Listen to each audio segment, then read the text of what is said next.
በጎንደር ዩኒቨርሲቲ የተማሪዎች መዝናኛ ክበብ የቦምብ ጥቃት መፈጸሙን ተከትሎ በጥቃቱ የሟቾች ቁጥር 4 መድረሱ ሲሰማ ከ20 በላይ ተማሪዎች ደግሞ ከባድና ቀላል ቁስለኛ ሆነዋል። ድርጊቱ የሽብር ድርጊት ነው በሚል በሕዝብ ዘንድ ከፍተኛ ቁጣን ቀስቅሷል። በጉዳዩ ላይ ከዩኒቨርሲቲው ማህበረሰብና ከውስጥ ምንጮች የትም ያልተሰሙ መረጃዎችን አሰናድተናል። ቀዳሚ መረጃችን ነው።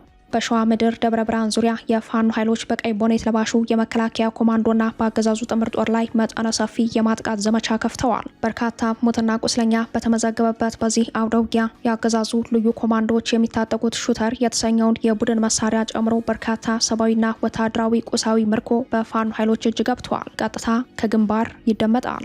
የፋኖ እንቅስቃሴ ገደብ 3ኛ ቀኑን በያዘበት በዛሬው ዕለት በሌሎች የአማራ ቀጠናዎች አዳዲስ የውጊያ ግንባሮች ተከፍተዋል። ከአፍላ ውጊያ ጎን ለጎን የፋኖ ኃይሎች ለህዝቡ የመንግስት ሰራተኛውና የብልጽግና ሰራዊት ባለስልጣናትን በተመለከተ ወቅታዊና አስቸኳይ መልእክት አስተላልፈዋል። ሰዓቱን ጠብቆ ወደ እናንተ ይደርሳል። በአዲስ አበባ የጅምላ ፈሳ በርክቷል። የብልጽግና ጭንቀት ወለድ እርምጃ ጨምረዋል። በሌሊት ያልተለመዱ በረራዎችን በማድረግ ወታደራዊ ስምሪት ሰጥተዋል። በሌላ በኩል አሜሪካና እንግሊዝ በኢትዮጵያ ለሚገኙ ዜጎቻቸው አስቸኳይ ማስጠንቀቂያ ሰጥተዋል። ውጤቱ ቀድሞ በታወቀው ምርጫ መዲናዋን ጨምሮ ከተሞች የጸጥታና ደህንነት ስጋት አለባቸው የሚሉት የሁለቱ ሀገራት ኤምባሲዎች ዝርዝር የማስጠንቀቂያ ይዘት የዜናችን አካል ነው። ድንበር ተሻጋሪ የጸጥታና ደህንነት አደጋ ያለባት የጋምቤላ ክልል ከዛሬ ጀምሮ ለተከታታይ 3 ቀናት የተሽከርካሪ እንቅስቃሴ ገደብ ጥሏል። ከጸጥታና አምቡላንሶች እንዲሁም የይለፍ ፍቃድ ከተሰጣቸው ውጪ ጋምቤላ ጸጥ ረጭ ብላለች። ምክንያቱ ምን ይሆን ስንል መረጃዎችን ፈትሸናል። የህወሓት ታጣቂዎች ወደ አማራ ክልል ዘልቀው በመግባት ውጊያ መክፈታቸውን የአካባቢው ምንጮች ለጣና አረጋግጠዋል። ታጣቂዎቹ አንድ የወረዳ ከተማ በመቆጣጠር በርካታ የህዝብና የመንግስት ንብረቶችን መዝረፋቸው ተሰምተዋል። በሌላ በኩል በወለጋ የኦነግ ሸኔ ታጣቂዎች ተጨማሪ 5 ወረዳ ሲቆጣጠሩ በወረዳው የሚገኙ እስር ቤቶችን በመስበር ከ285 በላይ እስረኞችን እንዲያመልጡ ማድረጋቸው ታውቋል። ሰላም ጤና ይስጥልን ውድ የጣና ቲቪ ተከታታይ ቤተሰቦቻችን አብራችሁን ስትቆዩ እነዚህንና ሌሎች ዝርዝር መረጃዎችን ታደምጣላችሁ። አክብሮታዊ ግብዣችንን በማስቀደም ወደ ሰዓቱ ዜናና መረጃዎቻችን እናመራለን። በቅድሚያም በጎንደር ዩኒቨርሲቲ የተማሪዎች መዝናኛ ክበብ የቦምብ ጥቃት ተፈጸመ። በጥቃቱ የሟቾች ቁጥር 4 መድረሱ ተሰምቷል። ድርጊቱ የሽብር ድርጊት ነው በሚል በህዝብ ዘንድ ከፍተኛ ቁጣን ቀስቅሷል። ትናንት ግንቦት 22 ቀን የጎንደር ዩኒቨርሲቲ ጤና ሳይንስ ካምፓስ ከምሽቱ 2 ሰዓት አካባቢ በተማሪዎች መዝናኛ ክበብ ውስጥ የቦምብ ጥቃት መፈጸሙን የጣና ምንጮች አረጋግጠዋል። ተማሪዎች በመዝናኛ ክበቡ በዴስቲቪ የአውሮፓ ሻምፒዮንስ ሊግ እግር ኳስ ጨዋታ በመመልከት ላይ ያሉ በተፈጸመው የቦምብ ጥቃት አጠቃላይ የሟቾች ቁጥር 4 ማደጉን ዛሬ ግንቦት 23 ከሆስፒታል በተገኘው የውስጥ መረጃ ላይ ተመላክቷል። የቦምብ ጥቃቱ በተፈጸመበት ቅጽበት 2 ተማሪዎች ወዲያውኑ ህይወታቸው ያለፈ ሲሆን ከተጎጂዎቹ ውስጥ ተጨማሪ 2 ተማሪዎች ህይወታቸው እንዳለፈ በድምሩ የ4 የህክምና ሳይንስ ተማሪዎች ህይወት ማለፉ ከ20 በላይ የሚሆኑ ሌሎች ተማሪዎች ደግሞ ከባድና ቀላል የመቁሰል አደጋ እንዳጋጠማቸው ታውቋል። ቁስለኛ የሆኑ ተማሪዎች በጎንደር ዩኒቨርሲቲ ሪፈራል ሆስፒታል የህክምና ክትትል እየተደረገላቸው እንደሚገኝ ምንጮቻችን ገልጸዋል። የቦምብ ጥቃቱን ተከትሎ ዛሬ ግንቦት 23 ቀን ከጠዋቱ 12 ሰዓት በፊት ከዩኒቨርሲቲው ግቢው መውጣት እንዲሁም ማታ ከ12 ሰዓት በኋላ ወደ ግቢው መግባት እንደማይቻል መመሪያ መተላለፉን ምንጮች አክለው ገልጸዋል። የሰላሙ ዩኒቨርሲቲ በሚል ቅጽል ስሙ በሚታወቀው የጎንደር ዩኒቨርሲቲ የጤና ሳይንስ ግቢ የተፈጸመውን የቦምብ ጥቃት በተመለከተ እስካሁን ኃላፊነቱን የወሰደ አካል የለም። ድርጊቱ በትምህርት ተቋም ላይ በንጹሃን ተማሪዎችና የመዝናኛ ስፍራ የተፈጸመ መሆኑ የሽብር ተግባር ሆኖ ታይቷል። ሆኖም የሚሉት የዩኒቨርሲቲው ማህበረሰብ አባል የሆኑ የመረጃው ምንጮች ጥብቅ ፍተሻ በሚደረግበት የህክምና ሳይንስ ግቢ ውስጥ የጦር መሳሪያ ይዞ ለመግባት አመች ሁኔታ የሌለ መሆኑን በማንሳት ጥቃቱ ተጨማሪ ምርመራ የሚጠይቅ ቢሆንም እንዲህ ያለ ወንጀል ያለ ትብብር ሊሰራ እንደማይችል ያስረዳሉ። የደህንነት ካሜራዎችን ከመፈተሽ ጀምሮ የግቢ ጸጥታ ጥበቃ ክፍል ላይ ተጨማሪ ምርመራ ማድረግ ይጠይቃል ያሉት የመረጃው ምንጮች ድርጊቱ በዩኒቨርሲቲው ማህበረሰብ ብቻ ሳይሆን በህዝብ ላይም ከፍተኛ ቁጣን የቀሰቀሰ ጉዳይ እንደሆነ ገልጸዋል። በተለይም የሰው ህይወት የማዳን ተልዕኮ ያለው የሙያ መስክ ላይ ትምህርታቸውን በመከታተል ላይ የሚገኙ የህክምና ሳይንስ ተማሪዎች በቦምብ ጥቃት የህይወትና የአካል ጉዳት ሰለባ መሆናቸው ተጨማሪ ጉዳት ነው ያሉት የዩኒቨርሲቲው ማህበረሰብ አባላት ምርመራው በገለልተኛ አካል እንዲጣራና የምርመራው ውጤት ለህዝብ ይፋ እንዲሆን ጠይቀዋል። ይህ ዜና እስከተጠናቀረበት ሰዓት ድረስ የቦምብ ጥቃቱን ተከትሎ የጎንደር ዩኒቨርሲቲ በጉዳዩ ላይ የሰጠው ይፋዊ መረጃ የለም። በተመሳሳይ ሁኔታ የብልጽግናው አገዛዝና አፋብን በጉዳዩ ላይ ያወጡት ይፋዊ መረጃ የለም። ህዝብ ግን በከፍተኛ ቁጣ ድርጊቱን የሽብር ድርጊት ነው በሚል በማውገዝ ላይ መሆኑን የጣና ተባባሪ ዘጋቢዎች ያደረሱን መረጃ ያሳያል። በተለየ ሁኔታ የጎንደር ዩኒቨርሲቲ የህክምና ሳይንስ ተማሪዎች በትምህርት ቆይታቸው ረዘም ላሉ ዓመታት የሚቆዩ መሆኑ በቆይታቸው በሙያቸው የማህበረሰብ አገልግሎት የሚሰጡ ከመሆኑ ጋር ተያይዞ ከከተማው ህዝብ ጋር ከፍተኛ የሚባል ማህበራዊ ማህበራዊ ትስስር አላቸው። ይህንን ተከትሎ የትናንት ምሽቱ የቦምብ ጥቃት በህዝቡ ዘንድ ከፍተኛ ቁጣን የቀሰቀሰ እንደሆነ ነው የጣና ተባባሪ ዘጋቢዎች ያደረሱን መረጃ ያመላከተው። ጣቢያችን ለሞቱት ተማሪዎች ነፍስ ይማር እያለ ለተጎዱ ተማሪዎች በቶሎ እንዲያገግሙ በጎን ይመኛል። ፋኖ ኃይሎች በደብረ ብርሃን ከተማ ዙሪያ ሁለተኛ ዙር ማጥቃት ፈጸሙ። በውጊያው ካገዛዙ የኮማንዶ ጦር በአይነቱ ልዩ የሆነ የጦር መሳሪያ በምርኮ ገቢ ማድረጋቸውንም አስታውቀዋል። የፋኖ እንቅስቃሴ ገደብ ተግባራዊ መሆን ከጀመረ ሶስተኛ ቀኑን በያዘበት በዛሬው ዕለት አዳዲስ የውጊያ ግንባሮች ተከፍተዋል። ዘመቻ አንሻ ሰይድ በሸዋ ከሁለቱ ኮሮች የተውጣጡ ሻለቆች ራሱን ጥምር ጦር ብሎ በሚጠራው ቀይ ቦኔት ለባሹ የመከላከያ ኮማንዶ ሚሊሻዎችና አድማ ብተና ላይ እርምጃ መውሰዳቸውን የፋኖ ምንጮች ለጣና አረጋግጠዋል። በአፋብን ሸዋ ጠቅላይ ግዛት ምነው ዛሬ ግንቦት 23 ቀን ከማለዳ 11 ሰዓት ጀምሮ ከሁለቱ ኮሮች በተውጣጡ ሻለቃዎች በደብረ ብርሃን ከተማ ዙሪያ እያካሄደ ባለው ጠንካራ የቅንጅት ኦፕሬሽን የአገዛዙ ሪፐብሊካን ጋርዶችን ጨምሮ በርካታ አየር ወለድ ኮማንዶ አባላት አድማ ብተናና የሚሊሻ አባላትን ሞትና ቁስለኛ መሆናቸውን የገለጹት የፋኖ ምንጮች የውጊያ በአንድ ቀን ልዩነት ለሁለተኛ ጊዜ የተካሄደ መሆኑን አስታውሰዋል። የሸዋ ጠቅላይ ግዛት አሳምነው እዝ ከአጼ አምደ ጽዮን ኮርና ከአጼ ዘር ያዕቆብ አንደኛ ኮር የተውጣጡ የክፍለ ጦር ሻለቆች የአንበሳውን ድርሻ በወሰዱበት በዚህ ልዩ ዘመቻ የአውደ ውጊያ ብሎ ዘመናዊ ሹተርን ጨምሮ በርካታ ጥርጥር ክላሽኮቭና ተተኳሽ እንዲሁም የአገዛዙ ሰራዊት በምርኮ ገቢ ሲደረጉ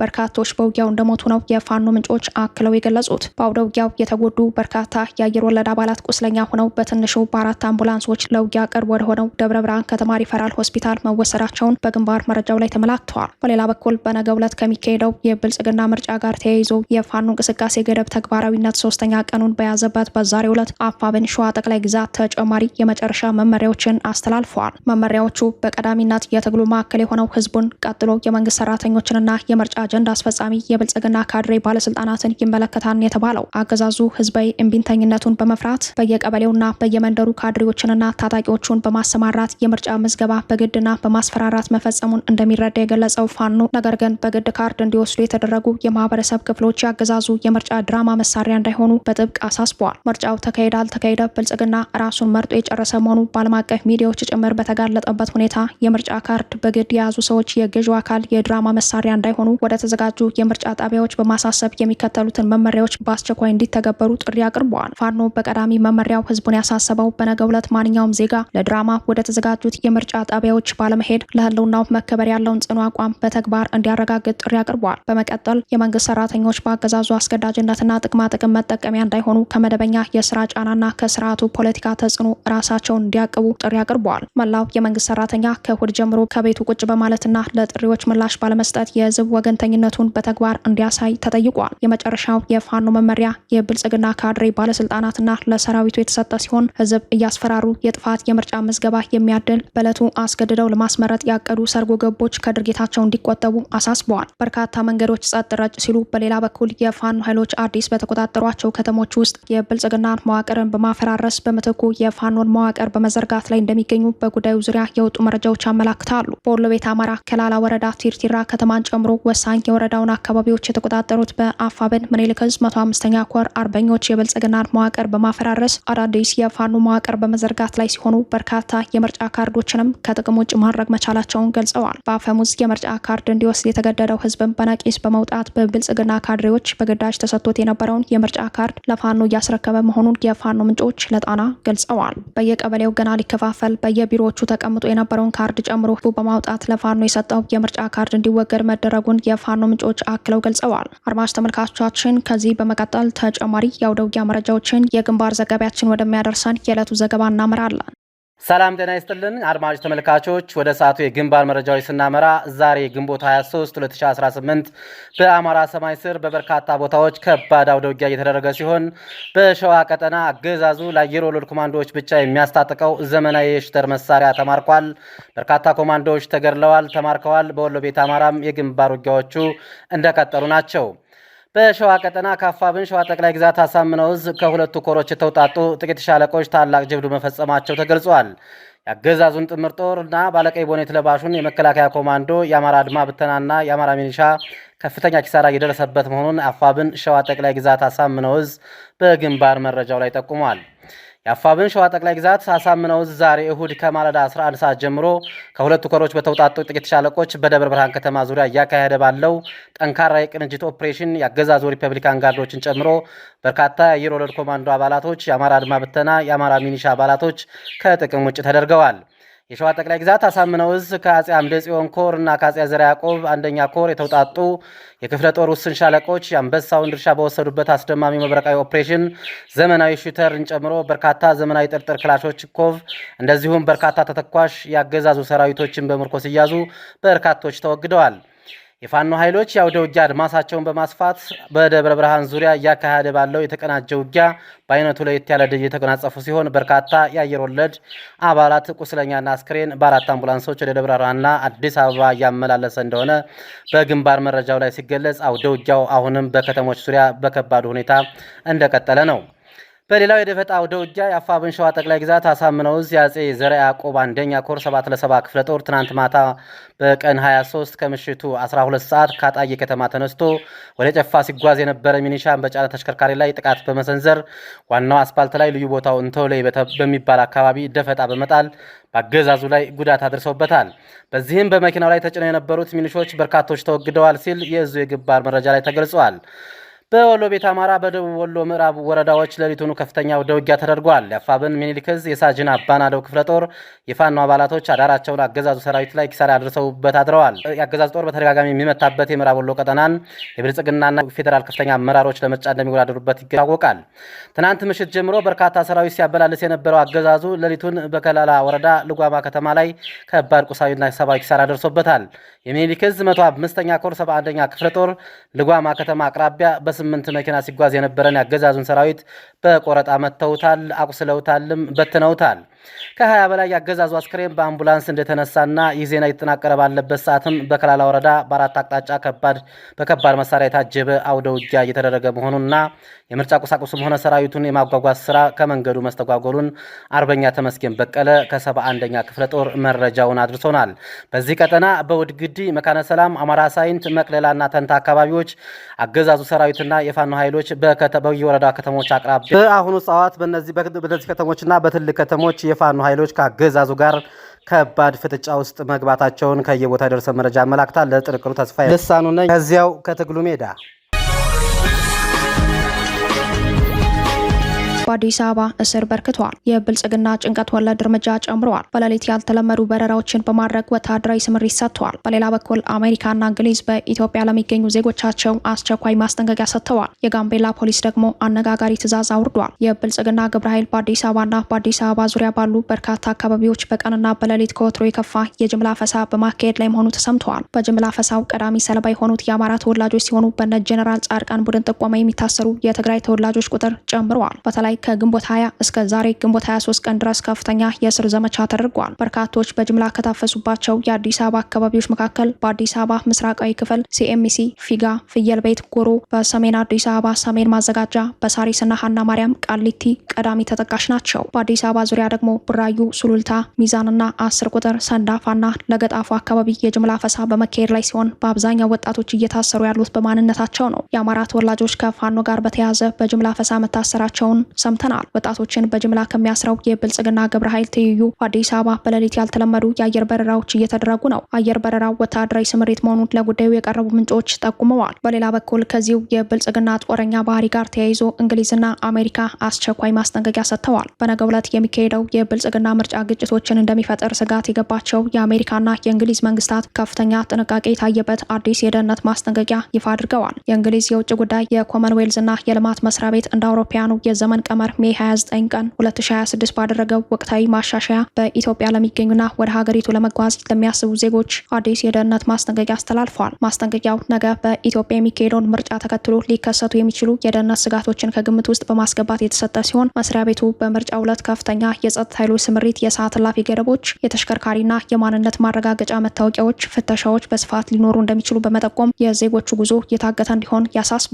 ከምርጫው ጋር ተያይዞ ከቀረበው አዲስ መረጃ በተጨማሪ የእንግሊዝ የእንግሊዝ መንግስት በሀገሪቱ የተለያዩ ክልሎች ላይ ከዚህ ቀደም የጣለውን ጠንካራ የጉዞ እገዳ በካርታው ላይ በድጋሚ አረጋግጠዋል። በዚህ መሰረት በአማራ፣ በኦሮሚያ፣ በትግራይ፣ በጋምቤላ ክልሎች ሙሉ በሙሉ ጉዞ እንዳያደርጉ አሳስበዋል። ዋና ከተማዋ አዲስ አበባና ድሬዳዋ በአንጻራዊ በካርታው ላይ በቢጫ ቀለም ቢመላከቱም ከምርጫው ጋር በተያያዘ በእነዚህ ከተሞች ያለው እንቅስቃሴ የተገደበና ጥንቃቄ የተሞላበት እንዲሆን መክረዋል። ቀሪዎቹ የኦሮሚያ፣ የሶማሊያና የቤንሻንጉል ጉሙዝ አካባቢዎች ላይም የጉዞ ክልከላ አካል ናቸው። ከኢትዮጵያ የውስጥ እንቅስቃሴ ክልከላ በተጨማሪ ከኤርትራ፣ ከሱዳን፣ ከደቡብ ሱዳንና ከሶማሊያ ጋር በሚያዋስኑ የድንበር ቀጠናዎች ላይ ፍጹም የጉዞ እገዳ መጣሉን የጽህፈት ቤት ይፋዊ ድረገጽ ላይ ያወጣው መረጃ ያሳያል። የእንግሊዝ ማስጠንቀቂያን ተከትሎ የአሜሪካ ኤምባሲም ለዜጎቹ አስቸኳይ ማስጠንቀቂያ ሰጥቷል። የአሜሪካ ኤምባሲ ማስጠንቀቂያ ለየት የሚያደርገው በአዲስ አበባ ጭምር የደህንነት ስጋት በመኖሩ ዜጎች ከቤታቸው እንዳይወጡ ማሳሰቡ ነው። ኤምባሲው ሰራተኞች ከምርጫ በፊትና ከምርጫ በኋላ ባሉት ተከታታይ ቀናት በአዲስ አበባም ሆነ ከአዲስ አበባ ውጭ እንዳይንቀሳቀሱ እገዳ ተጥሎባቸዋል። ይህም መዲናዋን ጨምሮ ዋና ዋና ከተሞችን ማዕከል ያደረገ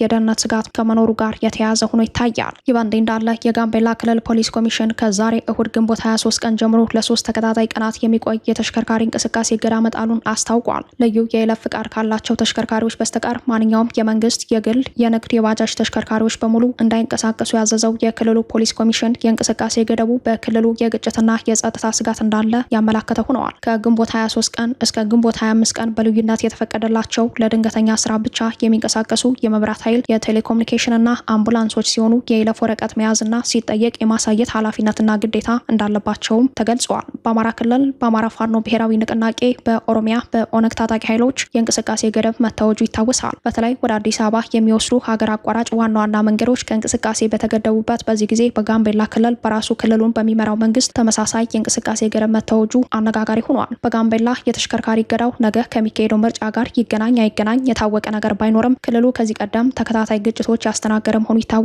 በቅርቡ በአልጀዚራ የግጭት ትንተና መረጃ ላይ እንደተመላከተው ጋምቤላ ክልል ባለፉት 4 ዓመታት ብቻ ከ144 በላይ ግጭቶችን አስተናግዷል። በተለይም ባለፈው ታህሳስ ወር ያስተናገደው ግጭት ድንበር ተሻጋሪ መሆኑ ከደቡብ ሱዳን የመጡ ታጣቂዎች ጭምር የተሳተፉበት መሆኑ ይታወሳል።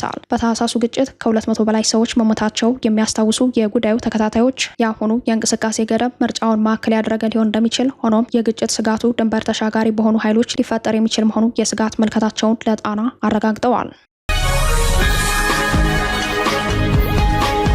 የህወሓት ታጣቂዎች አንድ የወረዳ ከተማ በመቆጣጠር በርካታ የመንግስት ንብረቶችን መዝረፋቸው ተሰምተዋል። በሌላ በኩል በወለጋ የኦነግ ሸኔ ታጣቂዎች ተጨማሪ 5ኛ ወረዳ ሲቆጣጠሩ በወረዳው የሚገኙ እስር ቤቶችን በመስበር ከ285 በላይ እስረኞችን እንዲያመልጡ ማድረጋቸው ታውቋል። የህወሓት ታጣቂዎች ወደ አማራ ክልል ዘልቀው በመግባት ውጊያ መክፈታቸውን የአካባቢው ምንጮች ለጣና አረጋግጠዋል። ታጣቂዎቹ በወሎ ቤተ አማራ ዋግምራ ዞን የአንድ ወረዳ ከተማ መቆጣጠራቸው ታውቋል። በኮረም ግንባር ወደ ሰቆጣ ባለው መስመር ጻታ ተብላ የምትጠራ የወረዳ ከተማ የተቆጣጠሩት የህወሓት ታጣቂዎች 5 የመንግስት ተሽከርካሪዎችን መዝረፋቸው ተሰምተዋል። ታጣቂዎቹ ወደ ከተማዋ ዘልቀው የገቡት ያለምንም ጠንካራ መከላከል ነው ያሉት የመረጃው ምንጮች በከተማው የመከላከያ አባላትን ጨምሮ በጻታ ወረዳ የነበሩ የወረዳው ሚሊሻዎችና በአካባቢው የነበሩ የትግራይ ሰላም ኃይሎች ከተማዋን ያለምንም ጠንካራ መከላከል ለህወሓት ታጣቂዎች ጥለው መውጣታቸውን ተከትሎ በቀላል ውጊያ ከተማዋን መቆጣጠር የቻሉት የህወሓት ታጣቂዎች በከተማዋ የሚገኙ የህዝብ ንብረቶችን ጨምሮ 5 ተሽከርካሪዎችን ከቆሙት በማስነሳት በዘረፋ መውሰዳቸው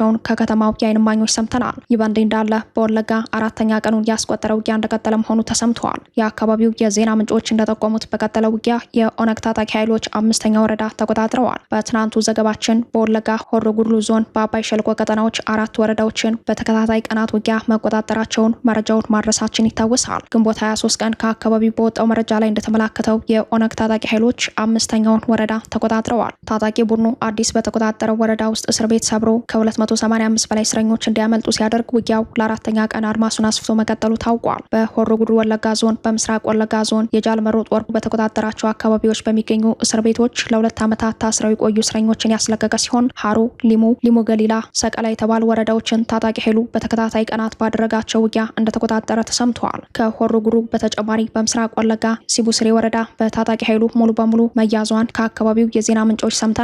የኦነግ ታጣቂ ኃይሎች ከግንቦት 20 ጀምሮ እስከ ዛሬ ግንቦት ግንቦት 23 ቀን ላለፉት 4 ቀናት ያለማቋረጥ በቀጠሉበት ውጊያ አምስተኛዋን ወረዳ ቢቆጣጠሩም የአገዛዙ ጦር ዋና የዘመቻ ትኩረት ማዕከሉ የአማራ ተወላጆች በስፋት በሚኖሩባቸው የወለጋ ቀጠናዎች ናቸው። ሰሞኑን የብልጽግናው መከላከያ ሰራዊት የማዕከላዊ እዝ የህዳሴ ኮር ዋና አዛዥ ብርጋዴር ጀነራል አስናቃይ ተነው መንግስቴ በተገደሉበት ምስራቅ ወለጋ ቀጠና አዲስ ሜካናይዝድና የእግረኛ ኃይል ስምሪት መደረጉ እንደቀጠለ ነው። በተለይም የአማራ ተወላጆች በብዛት የሚኖሩበት ጊዳያና ወረዳ በከባድ መሳሪያ የታጀበ ወታደራዊ ስምሪት የተሰጠው በእዙ ዋና አዛዥ ጀነራል ዘውዱ በላይ መሪነት እንደሆነ ታውቋል። በዚሁ ቀጠና ከፍተኛ የስልክና ኔትወርክ መቆራረጥ ያጋጠመ በመሆኑ በአሁኑ ሰዓት የአማራ ተወላጆች በምን ሁኔታ ላይ እንዳሉ ማወቅ አልተቻለም። ክቡራትና ክቡራን ቤተሰቦቻችን ለሰዓቱ የተሰናዱት መረጃዎቻችን የተከታተሏቸዋቸውን ይመስሉ ነበር። አብራችሁን ስለቆያችሁ ልባዊ ምስጋናችን ይድረሳችሁ እያለን የጣና ቲቪ ወቅታዊ ዜናዎች፣ ትንታኔዎችና ልዩ ልዩ ፕሮግራሞች እንዲደርሷችሁ ቻናላችን ሰብስክራይብ በማድረግ ቤተሰብ ይሁኑ። በተሳትፎ የትግል ሚዲያው እንዲያጠናክሩ ጥሪያችን እናቀርባለን። ጣና ቲቪ ከሀቅ ጋር